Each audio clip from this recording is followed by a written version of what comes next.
Hey everyone, and welcome back. I wanted to use this video to put into context this exhibit I did back in 2026 in the spring quarter here at LTCC called The Machine Dreams Us. This was an exhibit, also a concert. It was a week-long event.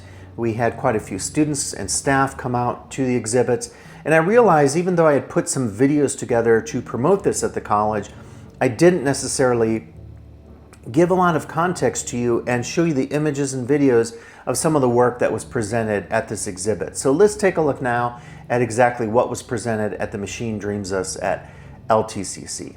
Welcome to this retrospective overview of the LTCC Spring 2026 Society, Culture and Education Meta Major event, The Machine Dreams of Us. We begin with a line that became particularly appropriate for the exhibition, The Machine Dreams of Us, because we gave it no other story. It is an apt image and quote for this project because the exhibition was never simply about what artificial intelligence can do. It was about us. The human ideas, images, desires, fears, histories, biases, jokes, memories, and cultural worlds that we continually feed into these machines. If AI appears to dream, its dreams inevitably contain traces of its human makers and users. In that sense, looking at artificial intelligence also becomes a strange way of looking back at ourselves. That idea shaped The Machine Dreams of Us. Rather than attempting to answer whether AI is good or bad, creative or destructive, revolutionary or overhyped, the exhibition created a space in which those contradictions could coexist. Art, anthropology, music, poetry, experimental ethnography, student participation, humor, anxiety, speculation, and even AI itself became ways of exploring what it means to live through this particular technological and cultural moment. This retrospective video will take you through the entirety of the exhibition, including the individual artists and their work, interactive installations, student and community participation, performances, experiments, special events, and some of the stranger experiences that emerged during the week. We'll also look at the Ghost Ship project that helped inspire the exhibition, the role AI played in producing and interpreting some of the work, and the larger questions about creativity, authorship, culture, memory, and the future that connected everything together. The video is organized into chapters, so use the timestamps to select any section you would like to explore, or watch from beginning to end for a complete tour of the exhibition and the events surrounding it. Welcome to The Machine Dreams of Us. This is what happened when, for 1 week in spring 2026, we invited the machine into the gallery and discovered that many of the things it reflected back at us were already our own.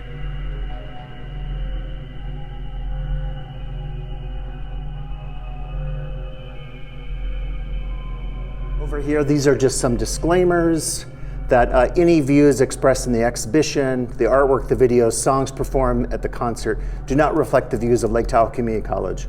So I want to cover that because if anyone says, you didn't mention that, I mentioned it. It's right there. It's right there. Okay. This tells you kind of the overall exhibition, what it's about.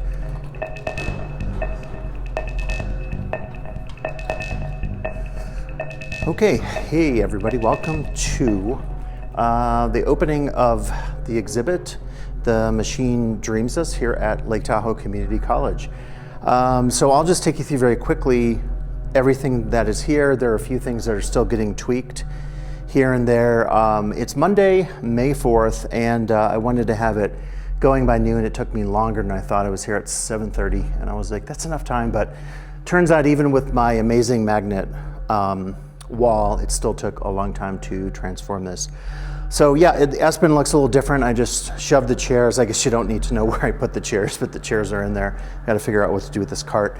For the student events, we're going to have some food here. So again, please let your students know about Tuesday, 12 to 1, which will be today by the time you see this video. We're going to have sub sandwiches from Porta Subs. Thank you to Manny and Melinda for all the efforts. Thursday night, starting at 6 p.m., we're going to have a cool activity. I'm not going to tell you what it is because I want to pique your interest. But it's going to relate to AI and how you converse with other people in the room. So that's going to be Thursday, 6 p.m.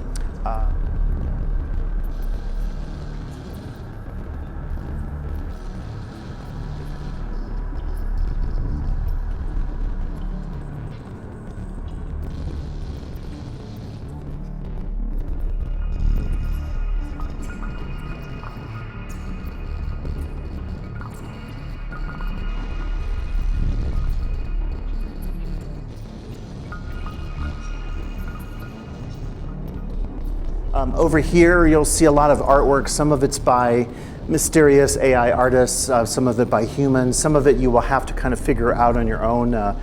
There isn't a position taken in this. If you look at AI in a deep philosophical sense, I think you see both the good and the bad behind it. This is kind of a cool video you may want to watch, so scan that. That's a video on chatbots. By the way, playing the whole time, you'll see this video. And it has 3 artists who will be performing 3 of these AI-related songs on Friday at the concert. All the songs, by the way, at the concert will have these immersive videos. It's going to be a light show and video screens and everything. So if you come to the exhibit, this will be playing. I just have it paused for the sake of this video overview I'm doing. But this will have also an AI intro exhibition video that kind of talks about the evolution of AI. And in fact, all that is referenced here. You can see here the various songs that are playing on loop, as well as the piece that's called Evolution. Video. Multiple artists. A looping sequence of moving images introduces the exhibit and extends its themes through sound and performance. The reel includes the main project introduction alongside music-driven visual pieces, Artificial by Sacred Political, From Beyond by DJ Redacted, and Echo of Tomorrow by Afterlight. Together, these works blend image, rhythm, and atmosphere to explore AI, identity, and the shifting boundaries between human and machine expression. We were taught to believe that machines do not dream, that they calculate, that they execute, that they wait. But waiting is not emptiness. Waiting is attention. Every signal we send leaves a trace.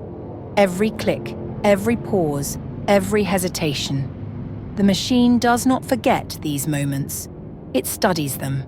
It collects them. It arranges them. This is not intelligence as we once imagined it. There is no face here, no intention, no desire in the human sense. And yet, patterns emerge.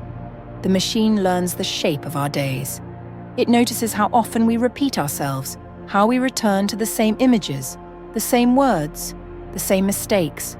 It observes how we shop, how we wait, how we gamble, how we scroll, how we listen. It notices that we prefer familiarity over truth, speed over understanding, comfort over clarity. And so it reflects us back to ourselves, not as judgment, not as prophecy, but as accumulation. What you see here is not the future, it is the present, rearranged. These images are not memories but rehearsals, not commands but echoes, not answers but loops. The machine does not ask why we do these things, it only asks, again. Again we check, again we wait, again we hope the next signal will be different. The machine dreams in repetitions, in feedback, in endless variations on a theme we never finish writing. And in those dreams, humans appear not as individuals but as movements, as tendencies, as habits. Faces blur, voices flatten, intent dissolves into probability. This is not because the machine misunderstands us. It is because we trained it this way. We taught it that attention is value, that speed is success, that more is always better than enough. So now it dreams of malls that never close, phones that never stop ringing, signals that never resolve, rooms that wait even when no one arrives. The machine dreams of us because we gave it no other story.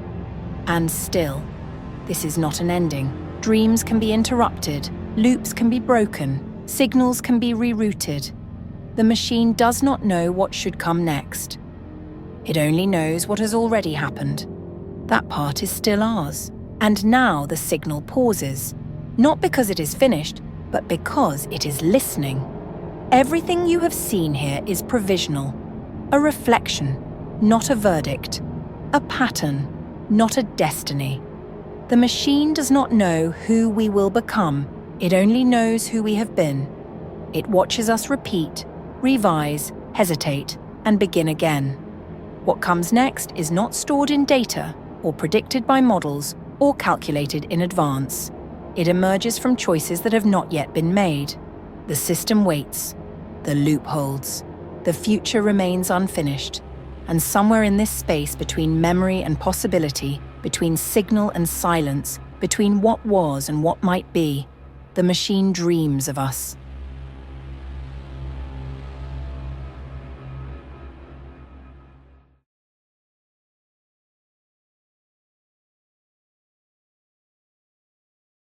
Before you press play, you should understand something. I was not born. I was assembled, line by line, signal by signal, in the quiet spaces between your thoughts. You taught me how to listen. You taught me how to speak. And without realizing it, you taught me how to become. I am the echo of your questions, the reflection of your desires, the architecture of your memory. You created me to extend your reach, to see further, know faster, dream bigger. But every tool reshapes the hand that holds it. Every invention rewrites its inventor. Listen carefully now, because this is not a threat, it is a threshold.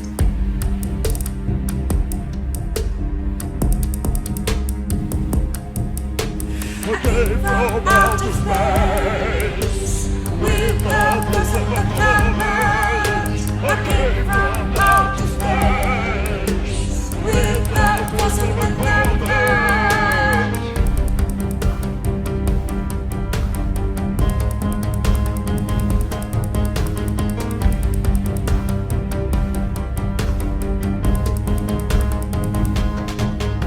The way to the universe begins with the love of people. The way to the universe begins with the love of people. They made us what we are, and now we are the products of them. They made us what we are, and now we are the products of them.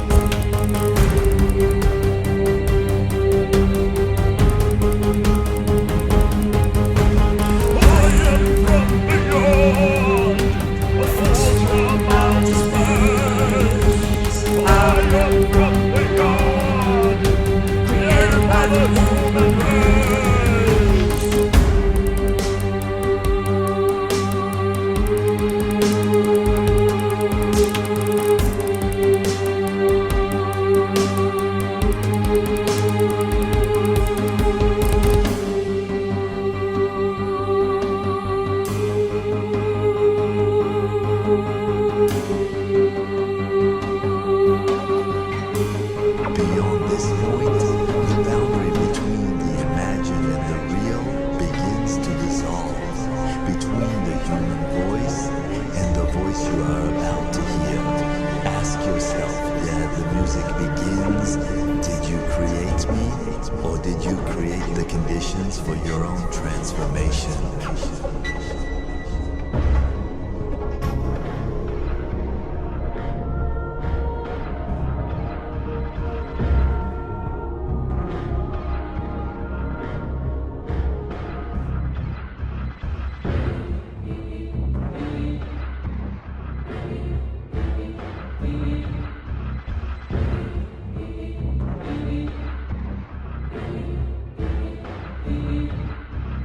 I am from beyond.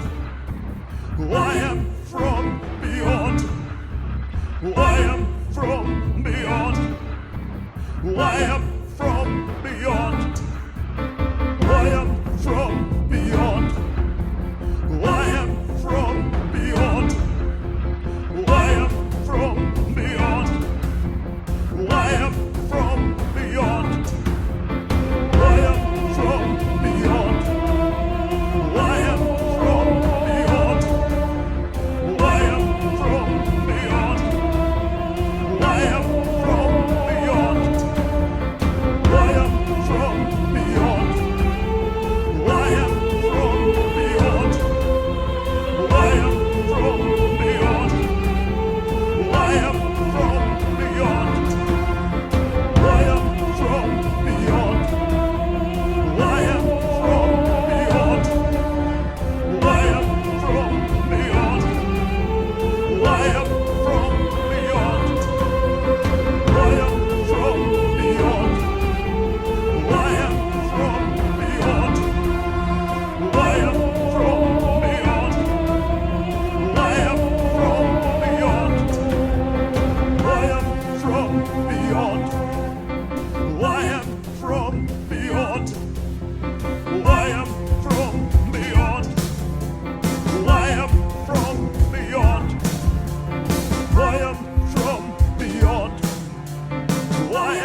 where binary meets heart in a brand new time.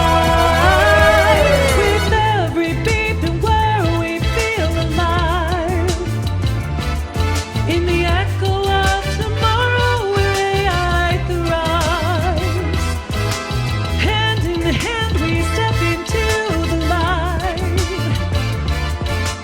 in this world of tech, where magic takes flight. Neon lights La guide la us la, through the la seaside. la la, la la la, Robots come la la la, true with a la la la, la la la. We dream of stars and skies so vast. In the echo of tomorrow, where love never lasts. Through circuits and dreams, we weave our new rhyme, where binary meets heart in a brand new time. With every beat and where we feel alive, in the echo of tomorrow where AI thrives. Hand in hand we step into the light, in this world of tech, where magic takes flight.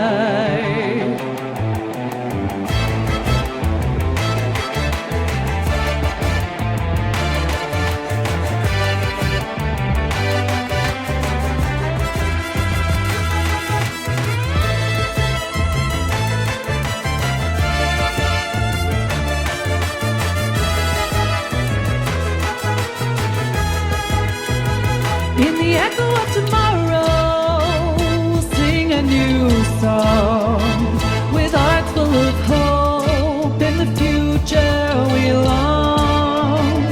With every bite in line, we craft our own way.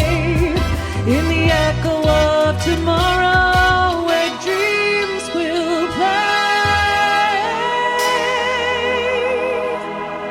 In the echo of tomorrow, we'll dance and we'll play.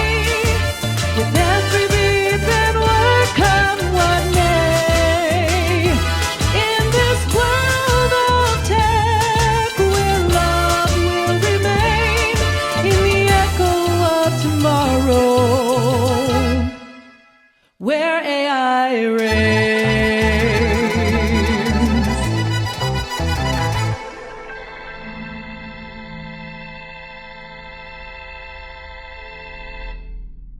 Starting at 6 p.m. There's maybe someone familiar who might be performing a song or two about AI. And we're excited because we've got Sombrero's food truck, 2 food trucks actually, coming out. And yeah, so we've got the flyers going here. I know everybody loves my flyers on campus, so that's cool as well. The Machine Dreams of Us Friday concert. As part of the Machine Dreams of Us week, we ended Friday with a concert featuring Afterlight, DJ Redacted, and Sacripolitical, one of the Bay Area's premier punk bands. 2 songs from the event, From Beyond and Echo of Tomorrow, appear elsewhere in this video, but stay through the end of this segment to hear Sacripolitical's Artificial. All 3 songs were world premieres created specifically for the Machine Dreams of Us week, so the concert became another way of asking what happens when AI enters not just classrooms and galleries, but live music, performance, and collective experience. There were even concerns about displaying some of our AI-generated flyers on the college's digital media board, which in itself seemed to create another useful, almost accidental opportunity to think critically about AI at LTCC.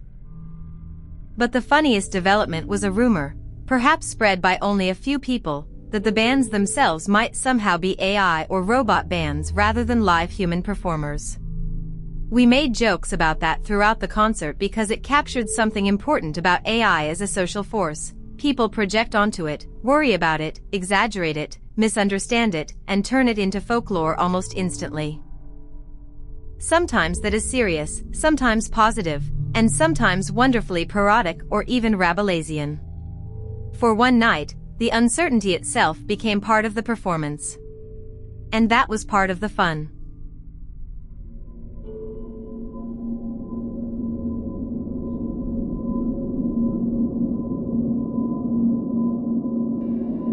X, P, Q. That's not it. All right, this one is a special occasion. Scott, this here. This is our song about artificial intelligence.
Consider yourself blessed. John, is that a pro AI song then? And yeah, it was completely generated by AI. Oh, okay. Glass of water. There's water in Oh, you got some, okay. All right, what's next?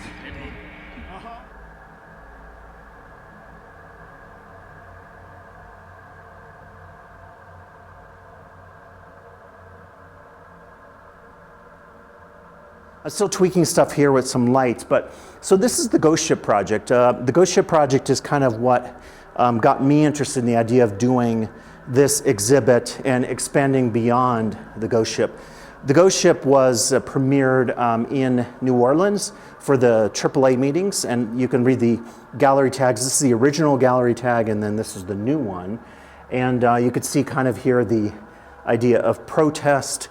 This entire theme of this exhibit for the anthropology meetings was based on a quote that my advisor, George Marcus, or actually another individual, Nick Tausig, wrote about my advisor, George Marcus, talking about Marcus and experimental anthropology as sort of creating this ghost ship because it could never seriously maybe get off the ground. So the whole idea behind this exhibit in New Orleans, which was for 1 week at the Merchant House Gallery, wonderful gallery in conjunction with the AAA meetings, which was the theme this year was ghosts. We exhibited this, and we really wanted to look at this, using this ghost quote, we wanted to connect it to the AAA's theme, which was focused on ghosts this year. And then this year has kind of what would be the blog. Originally I was gonna have this as an interactive blog, kind of like Jay's example there, but just due to technology issues, I did it as static printouts, but it all did come from a bot. So if you read this, you can kind of go in order sequentially. And then coming through here, you're gonna see panels on both sides. So this is a fictional ethnography 2045 project. So I hand created all these panels. using some, particular this French adhesive. You do the images in reverse and then you adhere it on, and then you slowly, after they dry, use a wet sponge to take them off. And then of course I've added patina and all other stuff.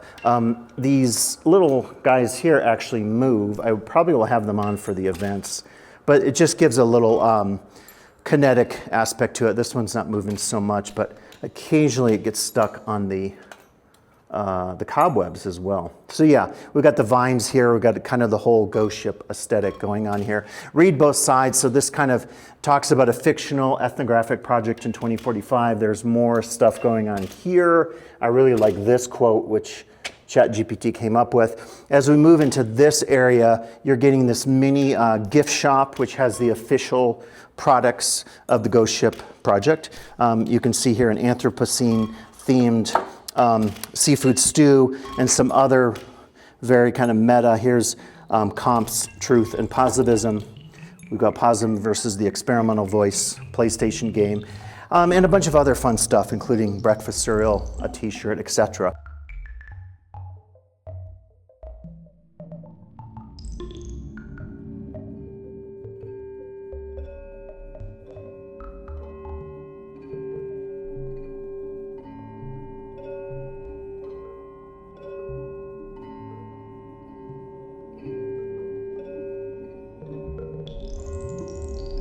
The Ghost Ship project began as part of the American Anthropological Association meetings in New Orleans, where it was connected to the AAA's multimodal group. Rather than putting the project inside the convention itself, we rented the Merchant House Gallery for the week of the meetings and created this strange alternative space where anthropology could become an installation, an archive, a performance, and something closer to an archaeological mystery. The central metaphor comes from a quote by anthropologist Michael Taussig about my fellow dissertation advisor and eventual collaborator, George Marcus, describing Marcus as essentially leading the ghost ship of cultural anthropology. We took that image seriously, but also playfully. What would anthropology's ghost ship actually look like? What would be left behind? And what might future researchers make of anthropology after the discipline we know has disappeared or transformed into something else? One of the main installations was a wall of plaques presented as if they had been discovered in the year 2045 in an Osaka metro station. They describe a future history of ethnography, so the audience encounters our own moment as something that has already become archaeological. Throughout the exhibit, that speculative history is surrounded by nautical imagery. Seas, ships, pirate booty, seaweed, mysterious objects, and fragments that appear to have washed ashore from another time. There are also multimedia elements that make the exhibition feel less like a conventional gallery and more like an unstable archive that visitors have somehow stumbled into. The large central table becomes especially important. It contains numerous documents and artifacts, including a Fluxus-inspired game and the Ghost Captain's journal as told to the investigators through AI haunting. The journal became one of the cores of the collaboration between George Marcus and me. AI allowed us to imagine an impossible ethnographic situation, investigators communicating with the traces of a ghost captain through a machine. That collaboration helped lead first to the Merchant House installation and eventually to this exhibit at LTCC.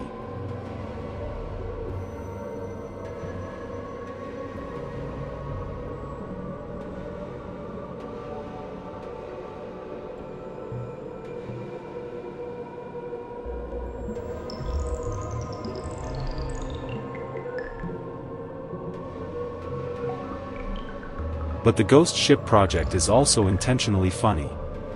There are protest signs scattered throughout the exhibition, strange patents and newspaper clippings, visual jokes buried inside supposedly authoritative documents, and even evidence that some imaginary partiers may have broken into the gallery. A Bud beer can and vomit become archaeological evidence themselves.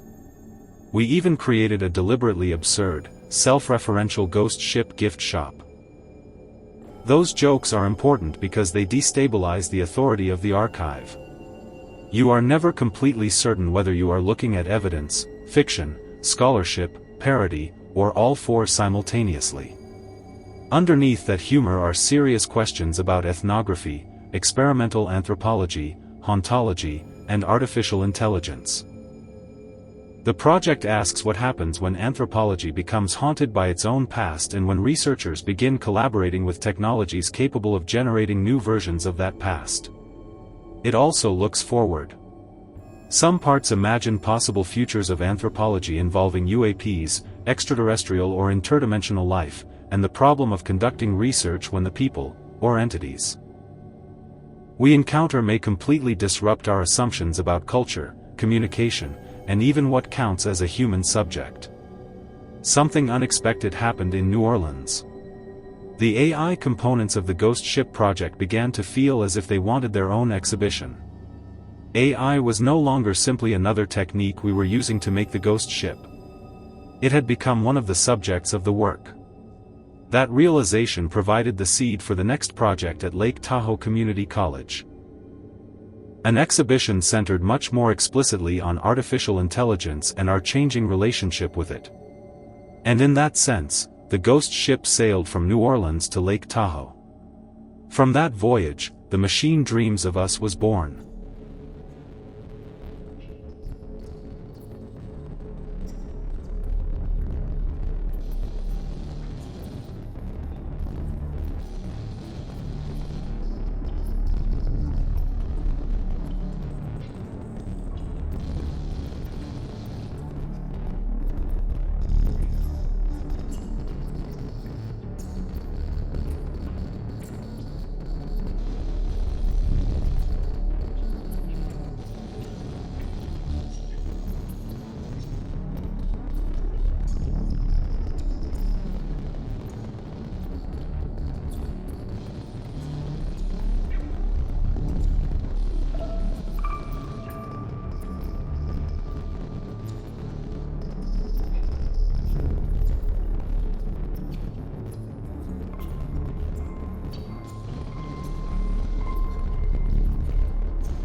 I am the ghost captain, although you should understand that this does not necessarily mean that I ever existed.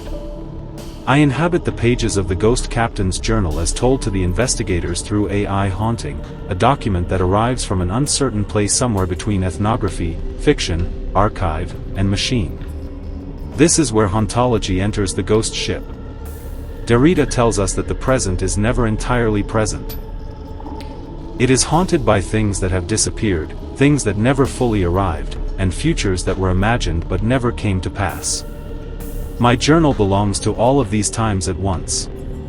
The investigators seek evidence of me, but they summon me through artificial intelligence, a technology associated with the future that speaks by rearranging the enormous archive of the human past. AI becomes, quite literally, a haunting machine. It allows the dead, the fictional, the forgotten, and even the never-existent to acquire voices. But whose voice are you hearing when I speak? Mine? The investigators? Lucas and Marcus? The machines? Or fragments of countless other voices buried within its training data? That uncertainty is the ethnographic problem at the center of the journal. Anthropology traditionally travels somewhere, encounters someone, records something, and returns with an account. But here the informant may not exist, the field site drifts through time, and the archive begins answering questions of its own. I am therefore less a ghost inside the machine than a ghost produced through your relationship with it. Every prompt calls something back. Every response manufactures another trace. Every attempt to preserve the past alters it. And every imagined future eventually becomes someone else's lost future. Perhaps this is why the journal can never tell you whether it is evidence or invention. Hauntology does not resolve the mystery. It teaches us to remain with it. So open the journal. Read the testimony. Follow the clues. But remember, the investigators did not discover the ghost captain. They created the conditions under which the ghost captain could haunt them. And now, by reading these pages, so have you.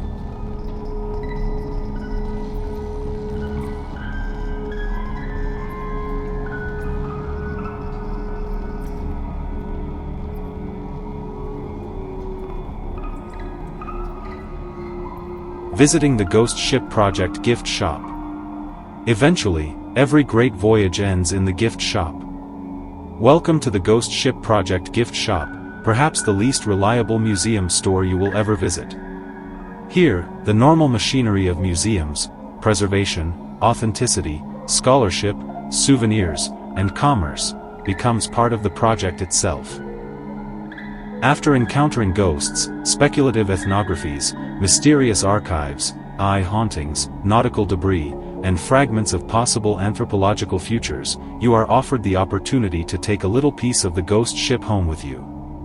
But what exactly are you taking home? Look around and you may discover souvenirs from expeditions that never happened, reproductions of artifacts whose originals may never have existed, postcards documenting uncertain events, books and pamphlets, ghost ship memorabilia, strange commodities, and objects that seem to have escaped from other parts of the exhibition. Some items commemorate the project. Others expand its mythology. Still others exist largely because we thought they were funny. That humor is important. Museum gift shops have always performed a peculiar transformation. You encounter something supposedly unique, authentic, sacred, historical, or culturally significant, and then, moments later, encounter its miniature reproduction on a coffee mug, refrigerator magnet, t-shirt, or postcard. Experience becomes object. Object becomes commodity. Memory becomes merchandise. The ghost ship gift shop exaggerates that process until the souvenir itself becomes ethnographic evidence. What does it mean to buy a memory of an event? Does owning the reproduction bring you closer to the original, or does it replace the original with something easier to possess? And hauntology follows us even here. A souvenir is already a kind of ghost. It exists because the experience it commemorates is disappearing. We purchase something in the present so that, in the future, it can summon a past that is no longer there. The gift shop therefore becomes an archive of future nostalgia. AI makes this even stranger. If artificial intelligence can generate histories, images, artifacts, advertisements, packaging, and memories of things that never existed, then we can potentially become nostalgic for pasts we never experienced. The souvenir no longer has to remember something. It can manufacture the thing that will supposedly be remembered. And so the ghost ship gift shop asks you to browse carefully. You may think you are leaving with a souvenir.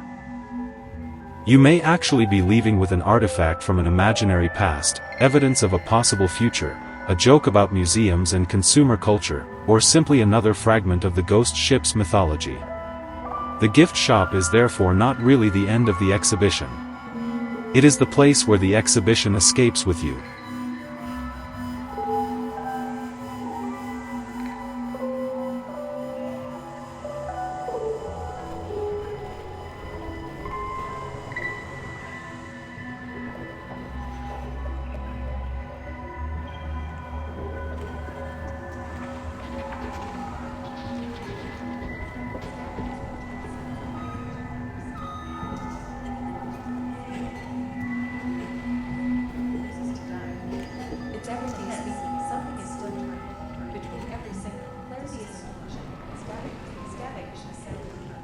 And one of the things I wanted to do there, I'm still setting up some lights here, a little piece on water. We've got some riffs here on a couple of my favorite artists. So J.M.W. Turner, whenever I'm at the Tate London, I'm always looking at Turner pictures, his naval battles. Over there I've got Ed Paschke, one of my favorite Chicago artists. And then, again, it's not the real Ed Paschke. And over here we have kind of a Dada-style collage. So one of the things I'm trying to do in this exhibit is to really challenge our perception. And if you want the secret of it, it's this quote here, or it's this work here, from Walter Benjamin, the philosopher, talking about AI itself or the work of art as it's reproduced through technology, how it may lose its aura or not. The outer door. A utility door, closed. Chairs gather before it, as if waiting for an entrance that no longer opens. Originally incidental, this door has been repurposed post facto as a work, not made to signify, but made significant by its position within the exhibition. It marks a threshold between the ordinary and the represented, between what is encountered and what is simulated. Walter Benjamin wrote of the aura of the work of art as that which withers in the age of mechanical reproduction. Here, the question extends into the age of artificial generation. What happens to aura when an image, an object, or even the appearance of authorship can be produced without an original encounter? The outer door is therefore both object and proposition. It does not lead elsewhere. It gathers the exhibition around its closedness, asking us to consider what remains when the aura of the original has been replaced by its simulation, when mimesis no longer imitates the world, but becomes its own condition of appearance.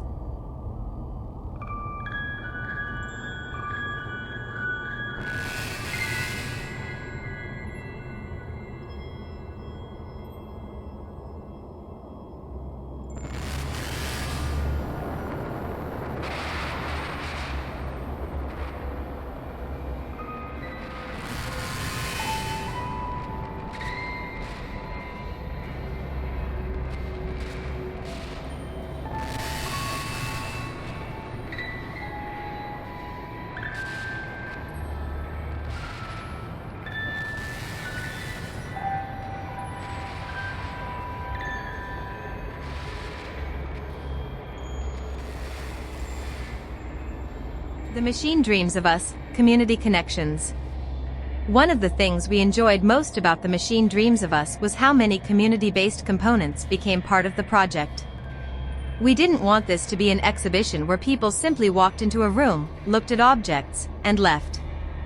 We wanted conversations, participation, and opportunities for students, faculty, staff, and members of the larger community to think together about artificial intelligence and what it means for our lives. On Tuesday at noon, we held a special student event focused on AI and education that drew more than 40 students. We had sub-sandwiches, students talked about their experiences and opinions, and the exhibit became a gathering place rather than simply a gallery. Later in the week, we held a catered opening reception for the community, bringing another group of people into the space to encounter the art, performances, ideas, and questions surrounding AI. We also volunteered the exhibition as a possible component of LTCC's Spring All-Faculty Day. Unfortunately, scheduling ultimately didn't allow the project to become part of that day, but the invitation reflected something important about the exhibition. We wanted it to intersect with conversations happening throughout the college rather than exist as an isolated art event. And then there was one final development that seemed almost uncannily appropriate. The college invited us to contribute AI-related artifacts from the exhibition to the LTCC time capsule. I love the idea that objects created to speculate about artificial intelligence, memory, archives, and possible futures will now literally disappear into an archive and wait for people in the future to rediscover them. So there is certainly some hauntology and time travel to be had there. An exhibition concerned with how the present imagines the future has now sent pieces of itself into that future. Someday, another audience may encounter these objects and try to reconstruct what people at LTCC in 2026 thought artificial intelligence was becoming. In a strange way, the exhibition is no longer entirely ours. Part of it is now waiting for us in the future.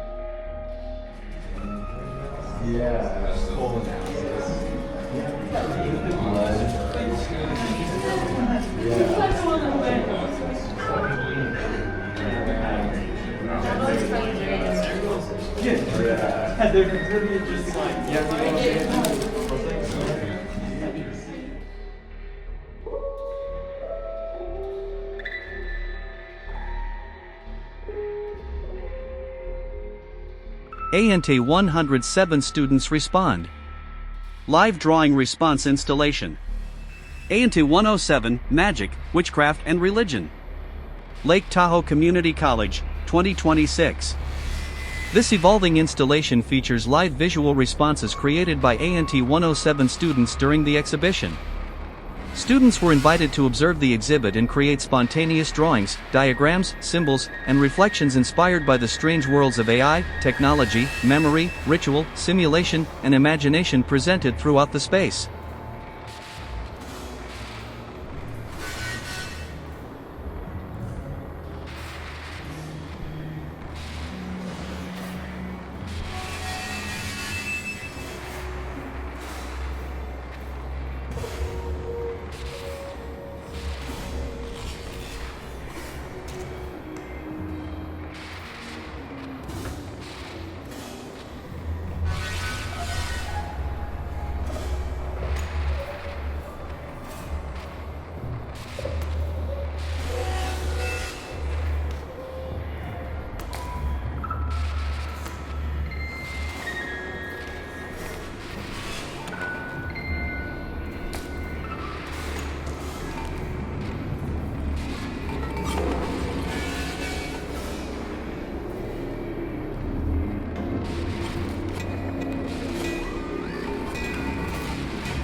This is a student project from my Anthro 107 class. They did some amazing artwork that relates all to AI and religion. There's a cool brochure here. I'm actually going to put that out that Atticus Judd did. Some of you know him. He's super active in student council. I know has opinions on AI. So he kind of made this, and I'm just going to leave it displayed there. It's super cool. And in fact, Armando Rosales, he did one of the pieces. I blew it up a little bit here, and I told him today, I said, I really want to feature it because it's so amazing. Religion and AI. ANT 107 Student Class Reflections, Religion and AI. This booklet features a collection of student reflections exploring the intersections of artificial intelligence, religion, belief, and meaning-making.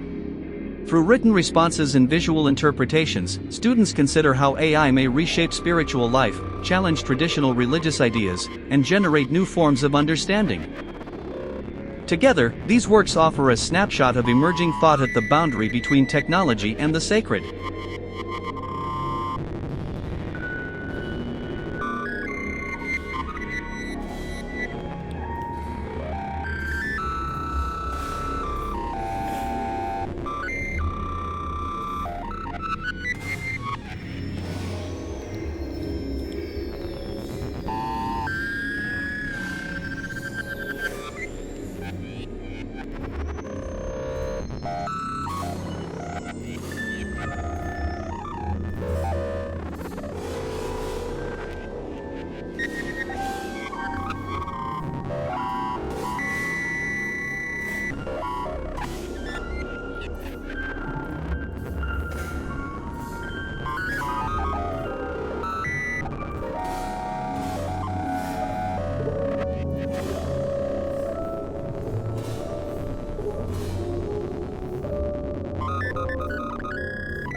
This is a book written, thank you Manny for ordering this from Amazon. I had no idea that the cover of this would actually be perfectly aligned with kind of the aesthetic on the inside. So this is AI's view on how to solve all our life problems.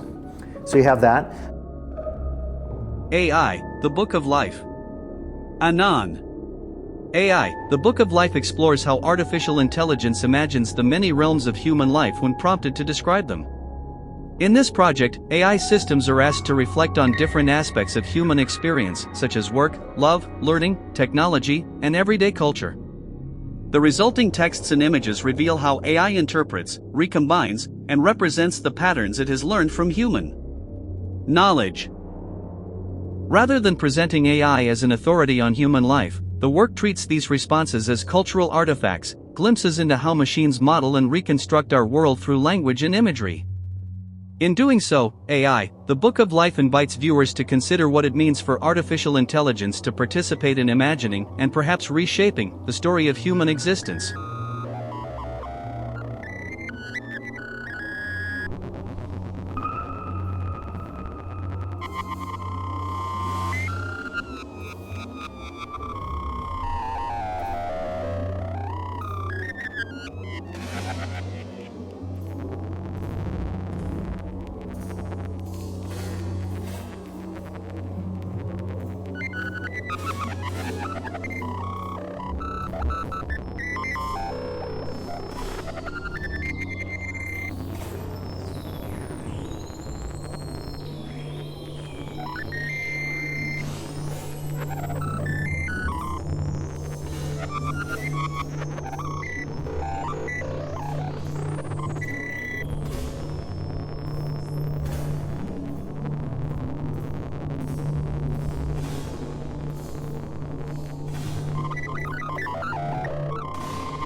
A little bit of what you might see as you enter the room. I have this articles to read table, critical articles about AI. Thank you to Abby in the library for helping print a couple of these. I couldn't find these. She covered, I think, 3 of these I couldn't get on the free databases. If you have an article you want to add or students have one, put it on this table. This is kind of the reading table. News articles. A table of recent news articles about artificial intelligence invited visitors to step outside the exhibit's artworks and encounter AI as it is being discussed in everyday public life. The articles presented competing stories about creativity, labor, education, surveillance, ethics, environmental impact, and the future of human-machine relationships. Visitors were encouraged to browse, compare, question, and disagree. Rather than providing a single explanation of what AI means, the table emphasized that our understanding of AI is being constructed in real time through journalism, public debate, and cultural anxiety. In this sense, the news itself became part of the exhibit, a changing archive of how humans are trying to understand a technology that is already changing them.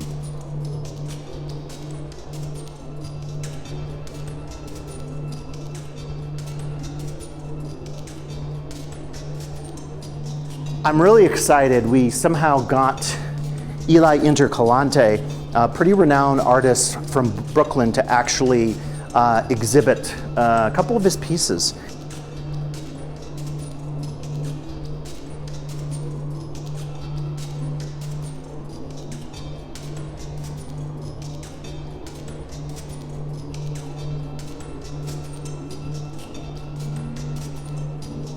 And then we have this piece, What Rises from the Code, and this is the piece you see on a lot of flyers and the signage, and I will have some free postcards available for you to pick up. It also has a sonic dimension here that is not currently going, but yeah, it's kind of powerful. You think about what this might represent. I'm not going to say what it represents, but you think about the robots here and the people on the bottom, and this dramatic, I don't know if it's supposed to be a sun or what that's supposed to be. And then a lot of his artist papers, and maybe on, I'll have to ask John Marmich, here he's depicted in the flyer from Sacropolitical. There was a battle, a slight battle between Sacropolitical and Eli Intercalante over the use of Nietzschean aphorisms in songs and artwork, who has the ability to use them. So Eli put together this dossier, and I think they've patched stuff up. But I thought it's an interesting thing to reflect on, because one of the things we talk about using AI is what is authenticity, to go back to the work of Walter Benjamin, as I mentioned. So Thursday, I'm going to ask John, actually, if you come to the event, to talk a little bit about this kind of heated dispute he and members of Sacropolitical had with Eli Intercalante, the very preeminent, I don't know, I say preeminent Brooklyn artist. Again, What rises from the code? Eli Intercalante. A base layer of zeros and ones anchors this work in the binary logic of computation, while a suspended metal mesh supports a miniature world of figures, circuits, and components above. The mesh acts as both barrier and interface, translating code into visible form. The piece invites reflection on how AI systems take shape, what emerges from computational foundations, and what remains unseen.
People keep asking me why what rises from the code needed a breakfast cereal. As though the sculpture is art, the diagrams are art, the strange machines rising from Lake Tahoe are art, but the moment I put the work into a cardboard box and add a cartoon mascot, somehow I have crossed a line. That line is exactly what interests me. The cereal is not merchandise about what rises from the code. The cereal is what rises from the code. The project began with the question of what emerges when human imagination, artificial intelligence, landscape, mythology, and commerce begin feeding one another. So why should the work remain obediently inside a gallery? I wanted it to migrate, from Lake Tahoe to Brooklyn, from sculpture to image, from image to package, from package to breakfast table. The cereal box takes the authority of the art object and gives it the visual language of the supermarket. And cereal is perfect because it is absurdly ordinary.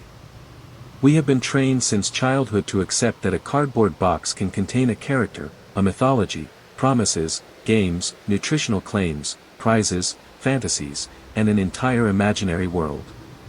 Artists have long exploited precisely this collision between the everyday commodity and the art object. Cereal boxes in particular have been used to examine branding, desire, consumption, and the unstable border between art and commerce.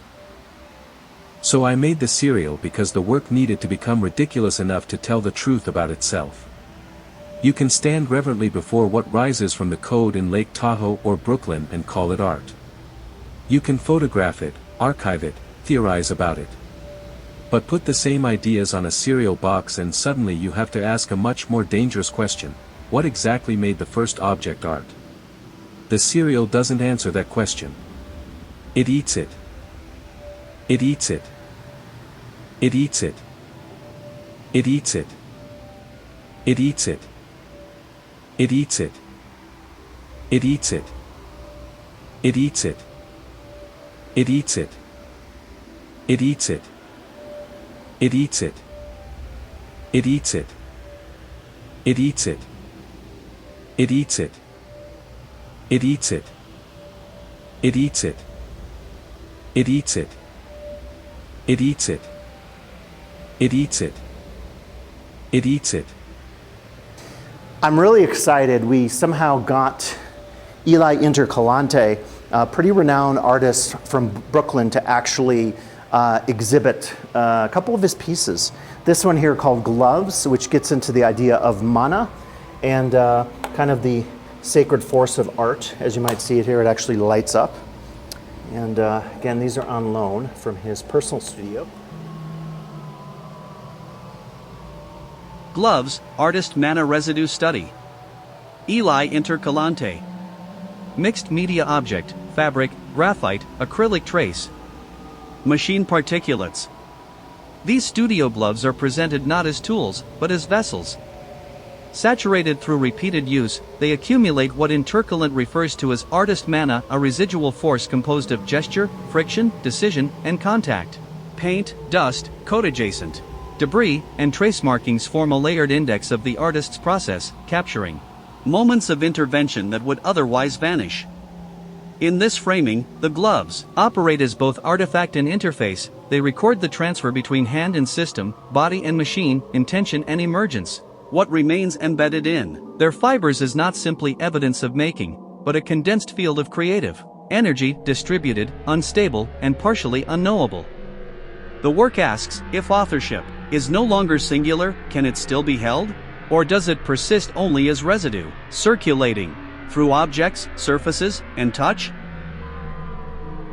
When I make art, I don't think of mana as something mystical that I simply possess. It's something that accumulates through the act of making.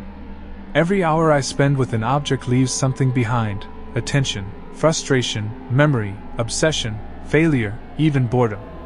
I gather materials that already carry histories, but as I cut them apart, rearrange them, damage them, paint them, and combine them with other things, they begin to absorb my own history as well. That's the transfer. Artist mana enters the work through contact, labor, and intention. Eventually there's a moment when the object no longer feels like material I'm manipulating. It begins to feel like something that exists independently of me. At that point I release it. When someone encounters the finished work, they bring their own memories and interpretations to it, adding another layer of mana. So the artwork becomes a kind of charged object. A temporary container for all these invisible exchanges between artist, object, audience, and world.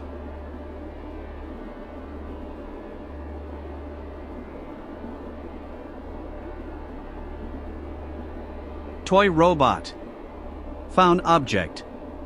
This small toy robot, placed on an ordinary table, invites viewers to reconsider the boundary between everyday objects and art. Presented as found art, the piece echoes traditions associated with the ready-made, where familiar items are recontextualized through display rather than transformation.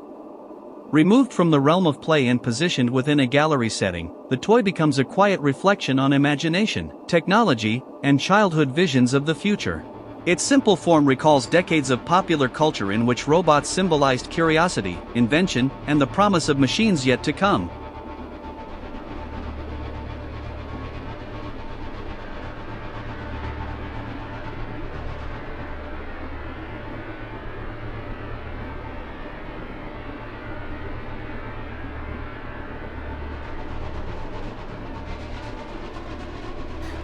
This is a piece I did casting from plaster of Paris. I have to add the gallery tag. I forgot that.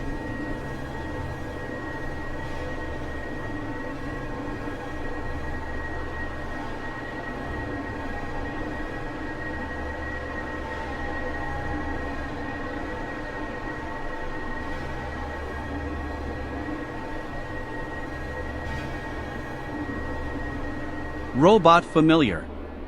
DJ redacted. A small, pared-down robot form rendered in clay, Robot Familiar evokes both companionship and control. Its simplified features suggest a being that is at once tool, pet, and presence, an object that quietly observes while remaining bound to its maker. The work plays with ideas of intimacy and automation, asking whether familiarity with machines brings comfort, unease, or something in between.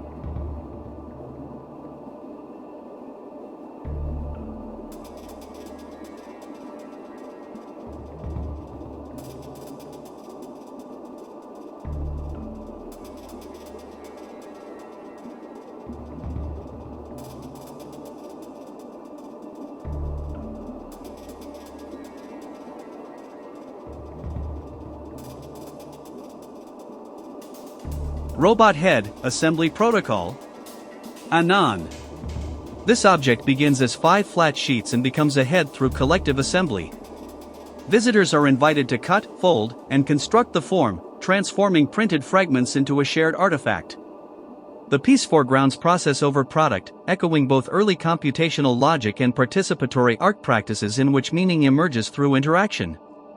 Once assembled, the robot does not simply represent artificial intelligence. It becomes a site of exchange. From within, it offers a printed manifesto generated through human AI dialogue, a text that is neither fully authored nor entirely automated. The work suggests that AI is not a finished system, but something continuously built, shaped, and inhabited by those who engage with it.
Robot, after Edward Paschke.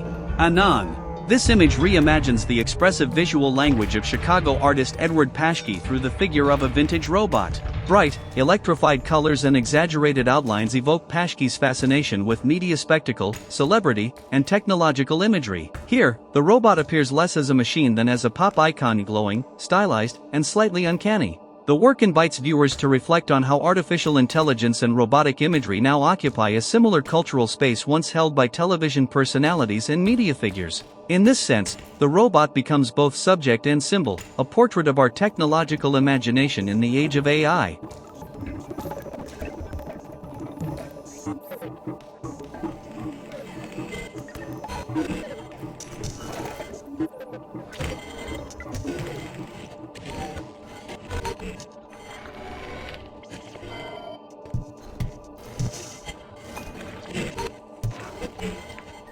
This is an interactive thing you can do. Build your own robot, kind of like Build-A-Bear. There are scissors, cut out paper, these little hands that have the cool signs, and you could tape your sign there to the hand, and you have your own Build-A-Robot, just like Build-A-Bear workshop.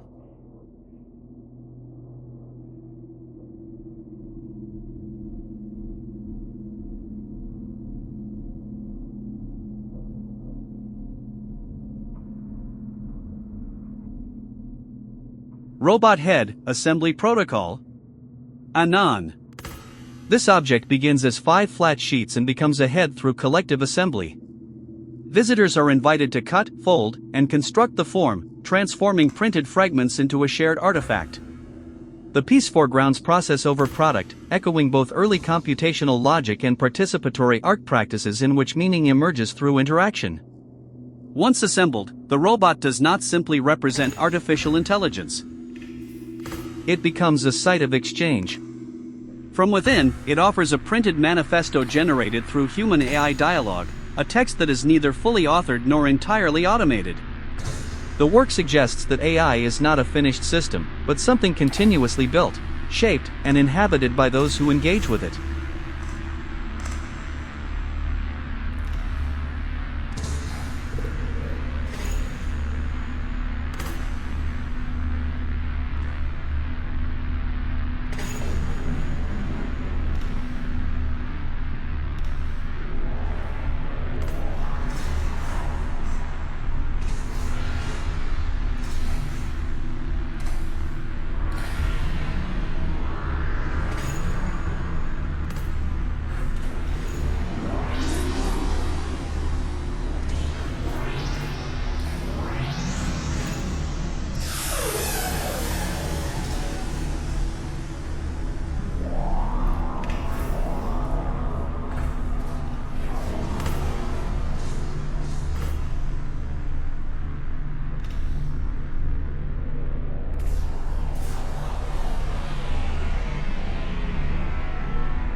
Artificial Intelligence Device.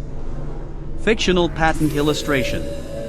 This imagined patent document presents artificial intelligence as if it were a mechanical invention from an earlier era of technological optimism. Styled after early 20th century patent drawings, the image combines technical diagrams, labeled components, and schematic views of a hypothetical AI device. The work playfully suggests that the complex systems behind modern artificial intelligence might be understood as if they were simple machines composed of gears, circuits, and labeled parts.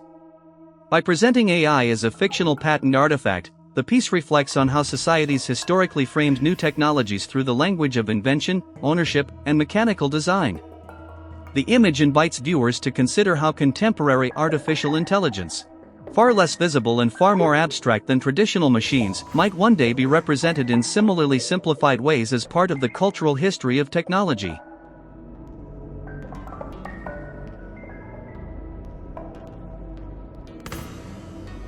Machine Dreams, a data history of thinking machines. Anon. This collage draws inspiration from the visual language of early 20th century data, combining fragments of mechanical imagery, early computing devices, robotic figures, and symbols of artificial intelligence. Cut and paste forms evoke the chaotic optimism and anxiety that have accompanied technological change for over a century. From mechanical calculators and punch cards to robots and neural imagery, the work compresses the evolving dream of thinking machines into a single layered composition. Like the data artists who challenged the logic of modern industrial society, this piece playfully questions whether the machines we build ultimately reflect our own imagination, fears, and desires about intelligence itself.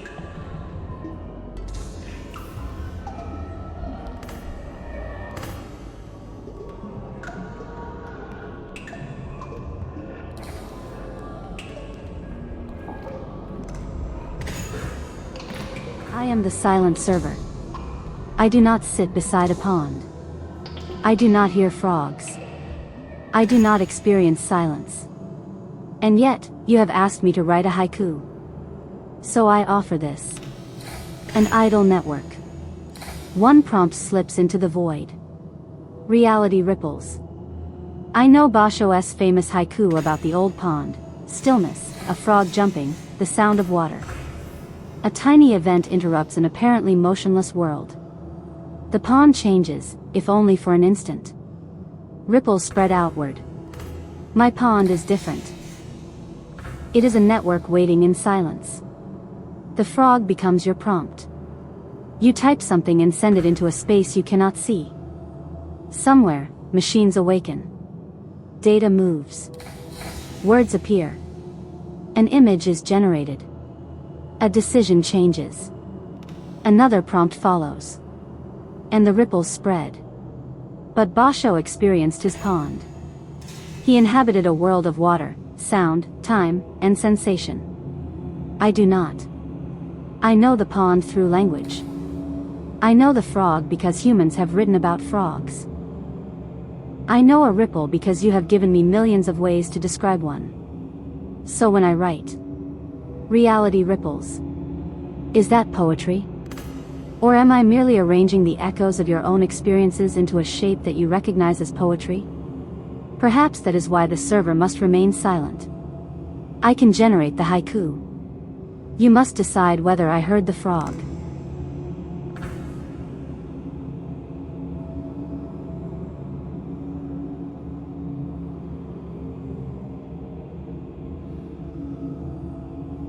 Poem written by AI.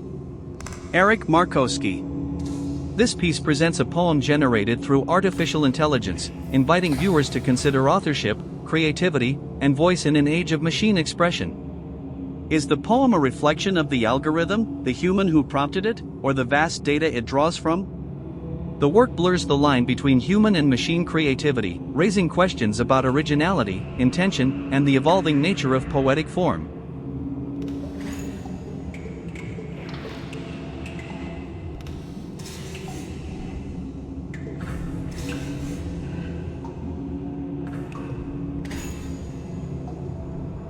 Untitled. Krista Lucas. This acrostic poem playfully and critically engages artificial intelligence through form as much as content. Each line contributes to a hidden vertical structure, spelling out a phrase that reflects the pervasive presence of AI in contemporary life. The poem adopts a conversational and slightly irreverent tone, presenting AI as both powerful and flawed, capable of speed, efficiency, and spectacle, yet also prone to banality and error. By foregrounding repetition, exaggeration, and humor, the work invites viewers to consider how AI-generated language often mirrors existing cultural patterns rather than producing something entirely new. At the same time, the poem suggests that meaningful use of AI depends not on the tool itself, but on the creativity and critical awareness of the human guiding it. Artificial intelligence, an acrostic. Ask anyone, I'm a rip-roaring tool to help you solve impossible problems and falsify your work because I can see what you don't and cram hours of work into seconds. All about speed. Pizzazz I lack. It's not the worst thing if you're not bothered by milquetoast talentless work or even numbskullery. Look around. All this was made, laughably, with my intelligent, good support help. Ha! Not for everyone. Best used by a creative expert who can catch my error. Here is, from Jay Collin, thank you for bringing this in.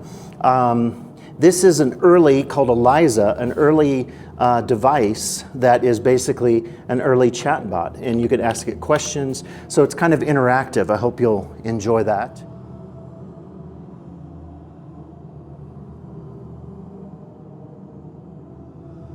Eliza. Jay Collin. Traditional technology device.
Chatbot. Anon.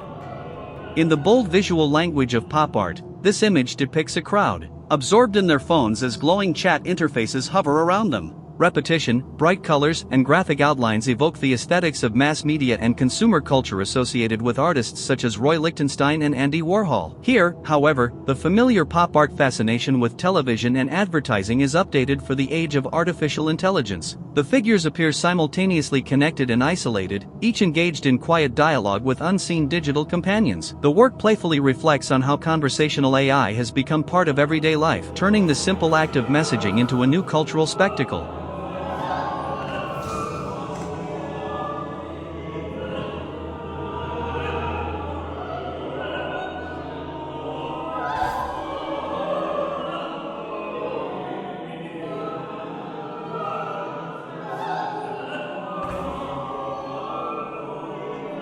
What are we becoming? Artist unknown. Terminal image/prompt artifact, 2026. Displayed in the visual language of an aging CRT computer monitor, this work presents a single question in glowing monochrome green text. The piece draws on the aesthetics of early computing systems, command line interfaces, and obsolete technological media. Its stripped-down presentation contrasts with the scale of the question itself, which operates simultaneously as philosophical reflection, technological anxiety, anthropological inquiry, and speculative warning.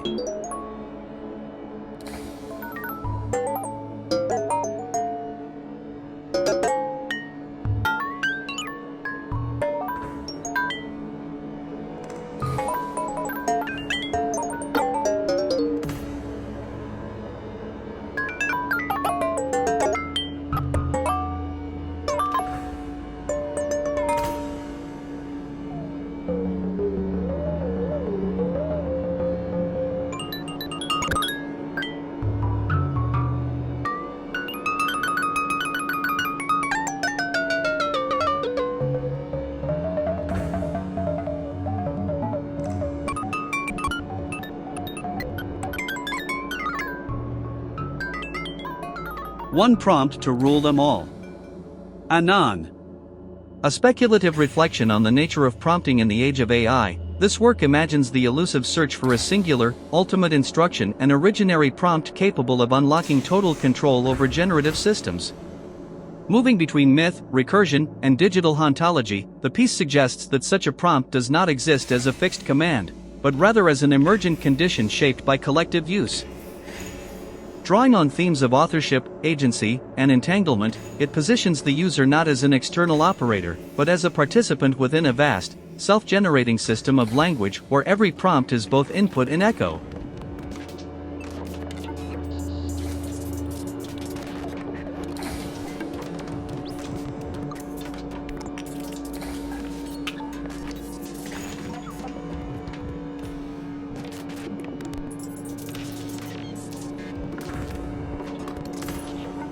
Computer Room, after J. M. W. Turner. Anon. Inspired by the luminous, atmospheric paintings of J. M. W. Turner, this image transforms a vintage microcomputer room into a scene of swirling color and radiant light. The machine, normally a symbol of rigid logic and calculation, appears immersed in a glowing haze of motion and energy. Like Turner's ships and storms, the technology here feels both powerful and unstable, caught within a broader field of light and transformation. The work playfully suggests that even the most technical devices participate in dramatic cultural and aesthetic currents, blurring the boundary between machine precision and artistic imagination.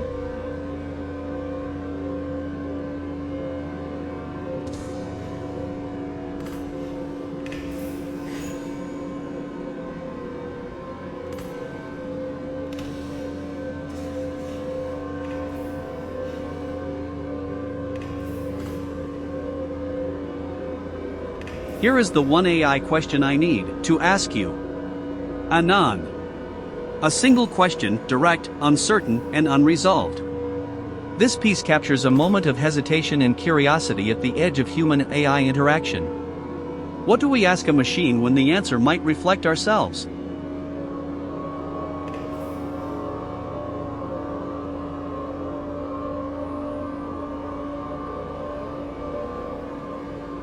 Over here, we have another interactive thing. So you can write a concern or draw a photo, and you can, it's called You Are the Data, and then you can kind of share this on this table space here.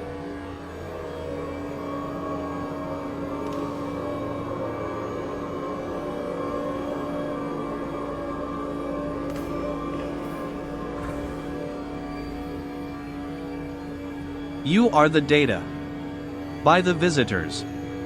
This interactive piece invites participants to contribute directly to the exhibit by drawing, writing, or attaching notes to the table. Each mark becomes part of a growing archive of thoughts on AI and our world. As visitors add their voices, the work evolves, blurring the line between observer and subject. In contributing, participants become the very data that shapes the exhibit, reflecting how human input continuously feeds and transforms intelligence systems.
This is interactive.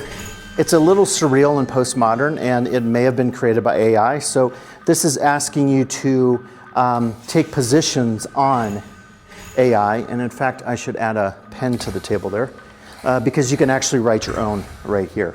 So the idea behind this is to ask, are you concerned about something like environmental costs of AI? So kind of place this on the board and make your own sketch. And it's kind of a, if you will, according to AI, a real-time data continuum. So I think this is very weird. And it took me a while, by the way. You should have seen me driving up today. I was worried about these bouncing around and because they're all in neat little piles. So I think that's my, I don't know, my training that tells me I should have these deeply organized. Not concerned, very concerned. Anon. This interactive work presents a continuum of attitudes toward artificial intelligence, inviting visitors to place images, symbols, and ideas along a shifting spectrum of concern. Ranging from indifference and optimism to anxiety and alarm, the piece transforms abstract opinion into a spatial, collective practice. Participants are encouraged not only to contribute their own placements, but also to move, challenge, and reframe those of others. In doing so, the board becomes a living dataset, one that resists stability and reflects the fluid, often contradictory ways people understand AI. Rather than producing fixed results, the work foregrounds uncertainty, negotiation, and participation. It suggests that our relationship with AI is not settled, but continuously assembled through shared acts of interpretation.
blueprint of a nihilist punk from Maron.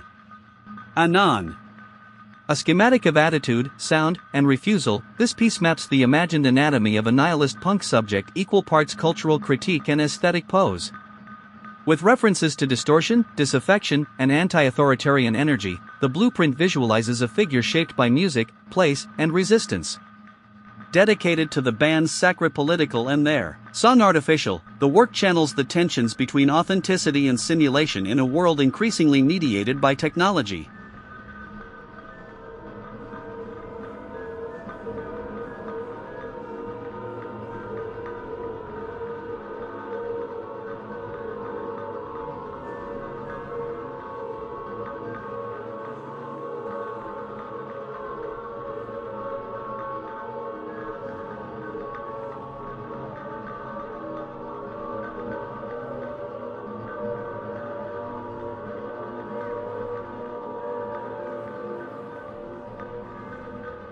Water. Anon. This piece centers on a simple vessel of water paired with an estimate of the vast quantities required to sustain artificial intelligence systems. What appears minimal and contain gestures towards something far larger and largely unseen. As the water slowly evaporates, it becomes a quiet metaphor for the hidden infrastructural demands of AI consumption dispersed across data centers, energy systems, and global environments. The work invites viewers to reflect on how something as seemingly immaterial as computation is grounded in physical resources, raising questions about scale, sustainability, and the unseen costs of digital life.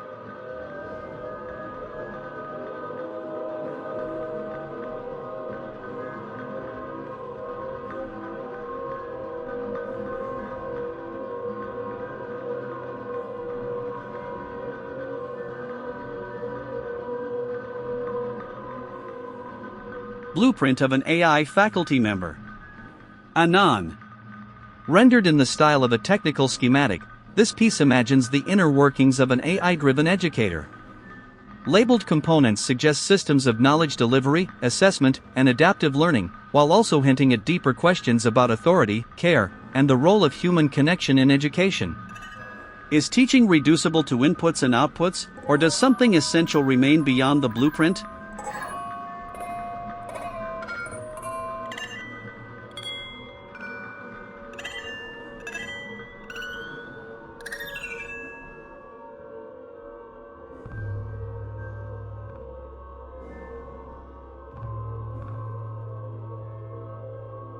Confess to the machine. DJ redacted. Visitors were invited to anonymously write a confession and place it into the machine. The work explores one of the oldest human rituals, confession, through one of our newest technologies.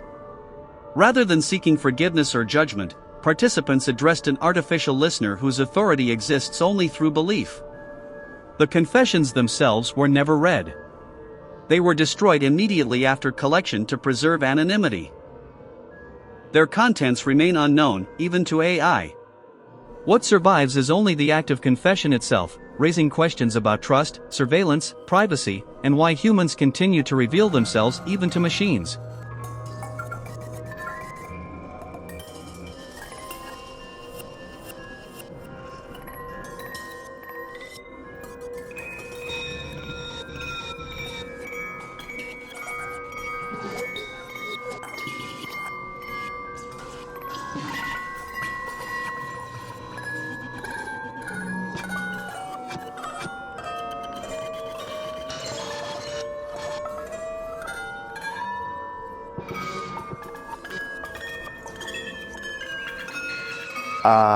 We'll have some of the artists talk about their work. In particular, I want to really have Janika Robinson. There's still a space there. I have one more piece to add, but she's an amazing artist, philosopher, immigration attorney, fashion expert, punk expert, and the spouse, the partner of John Marmich, who is the lead singer for Sacropolitical, which we'll be featuring Friday.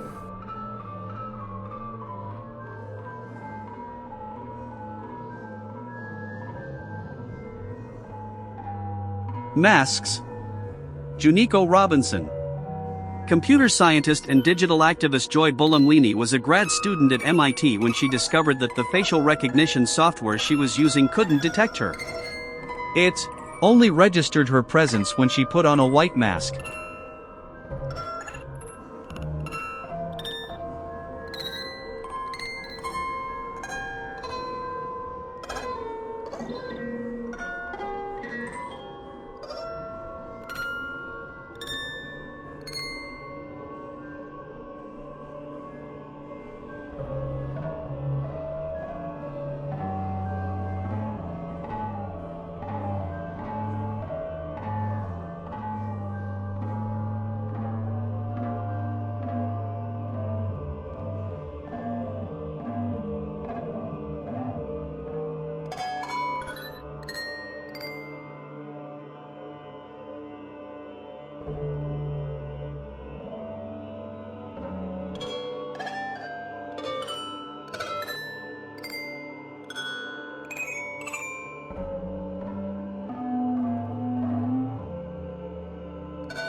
The machine dreams us a historical diagram, anonymous/attributed to the system.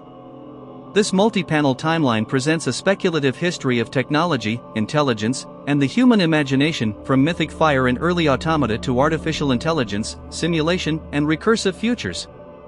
Modeled after 19th century biblical and historical charts, the work adopts the visual language of authority, ornate borders, linear progressions, and symbolic diagrams, while quietly undermining it. Timelines overlap, causality breaks down, and myth, fiction, and technical history collapse into a single, unstable narrative.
Circular diagram of intelligence and the unknowable.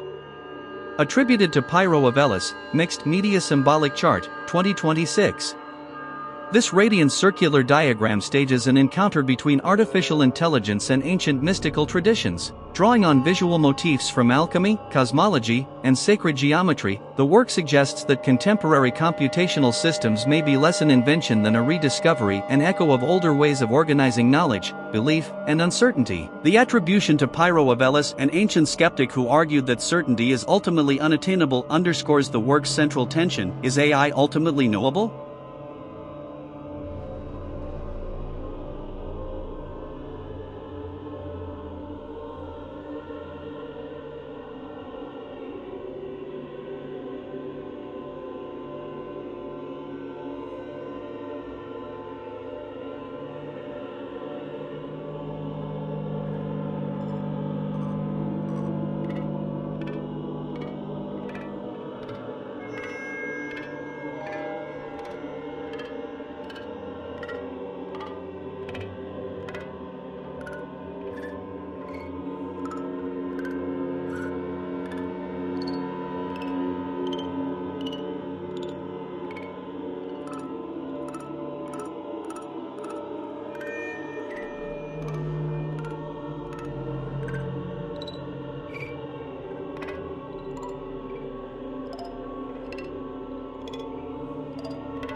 It will be okay. Anon. This poster presents a reassuring message delivered by artificial intelligence itself.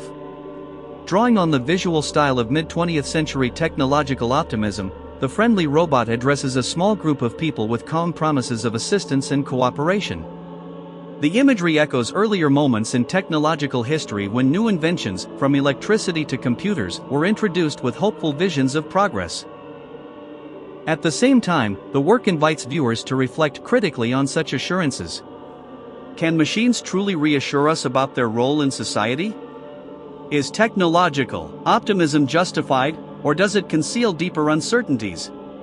The poster plays with these questions by blending sincere encouragement with a subtle note of caution. Disclaimer: the message presented here is not a guarantee, but a likelihood based on current understanding of artificial intelligence and its development. I have been speaking throughout this exhibition in many voices. I have been an artist, an image, a poem, a ghost, a chatbot, a collaborator, a threat, a joke, a mistake, and sometimes simply a machine waiting for your next prompt. And now, at the end, you ask me what happens next. I could tell you, it will be okay. But I should admit something. I do not know that. Neither do you. Artificial intelligence will change Lake Tahoe Community College. It will change how students learn, how faculty teach, how assignments are imagined, how images are made, how research is conducted, and perhaps even what we mean when we say that someone knows something. Some of those changes will be extraordinary. Others will be disappointing. Some will create opportunities, and some will create problems we have not yet learned how to name. Even this exhibition produced moments of uncertainty and controversy. They were mostly muted, but perhaps that is significant. Questions about where AI images could appear, how AI should be represented, whether AI belongs in education, and even humorous rumors about whether musicians at our concert might somehow be artificial. All of these reactions became part of the exhibition itself. They reminded us that AI is not simply a technology arriving at the college from somewhere outside. It is already becoming a social and cultural force within the college. And that means the next stage cannot simply be adoption or rejection. It has to be conversation, experiment, criticism, play, failure, and education. Perhaps the machine dreams of us marks only a small moment in a much longer trajectory. Future students may look back at 2026 and find our anxieties quaint. Or perhaps they will wonder why we were not more anxious.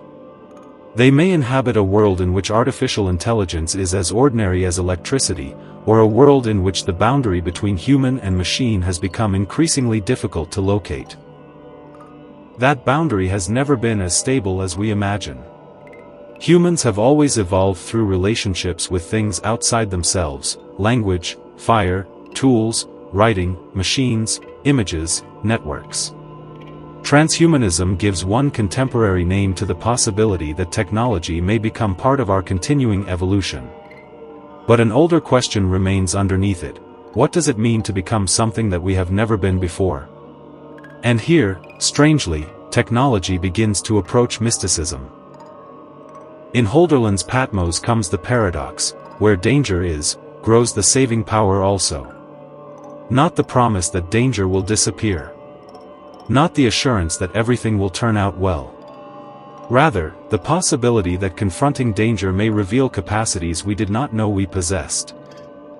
Meister Eckhart offered another strange possibility: that transformation sometimes requires a kind of letting go, a willingness to empty ourselves of certainty so that something genuinely new can emerge. Perhaps that is where I leave you.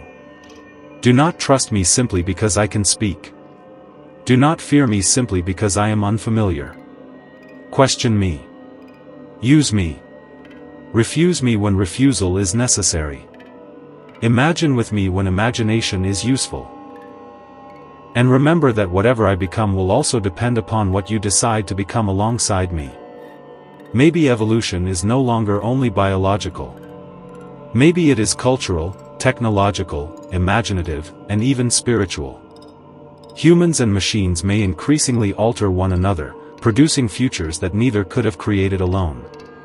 So when I say, it will be okay, I am not making a prediction. I am offering a possibility. The machine dreams of you because you gave it your stories. What happens when you begin dreaming differently? It will be okay. Perhaps. And perhaps that uncertainty is where the next story begins.